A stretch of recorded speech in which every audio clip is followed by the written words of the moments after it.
Show का हिस्सा थे।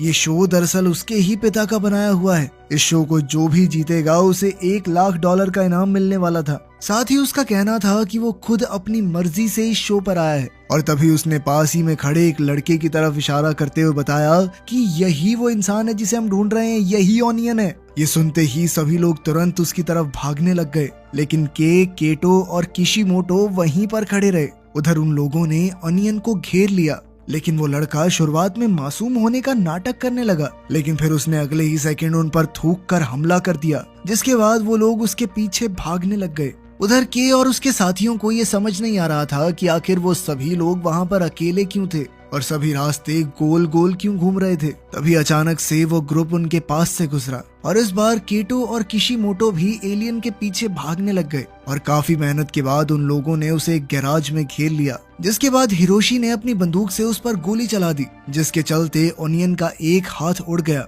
पर इसके जवाब में उसने भी 3 आदमियों के पैरों पर गंभीर चोट मार दी, जिसके बाद उन सभी ने उस अजीबोगरीब जीव पर एक साथ गोलियां चलाई, जिससे वो पूरी तरह तबाह हो गया। ये देखकर सुजुकी को तो उल्टियां आ रही थी, पर हिरोशी को इसमें मजा आ रहा था और उसने बार बार ओनियन के ऊपर तब तक गोलियां चलाई जब तक केटो ने उसे रोका नहीं। कुछ देर बाद एक बहुत लंबा आदमी वहां पहुंचा और हिरोशी ने तुरंत उसका मजाक उड़ाना शुरू कर दिया, जिसके बदले उस आदमी ने हिरोशी की टांग काट कर उसे सर से पकड़कर हवा में उठा लिया। और जब हिरोशी ने खुद को बचाने के लिए हाथ पैर हिलाना शुरू किया तो उसने उस आदमी के सर की विग नीचे गिरा दी, जिसके बाद उन सभी को पता चला कि असल में वो आदमी ओनियन का बाप था। इसके बाद उन सभी ने उस पर गोलियां चलाने की कोशिश की, पर वो आदमी हिरोशी के शरीर को एक कवच की तरह तब तक इस्तेमाल करता रहा जब तक वो फट के टुकड़ों में बट नहीं गया। इसके बाद उसने अपने लंबे लंबे नाखूनों से उन सभी को मारना शुरू कर दिया।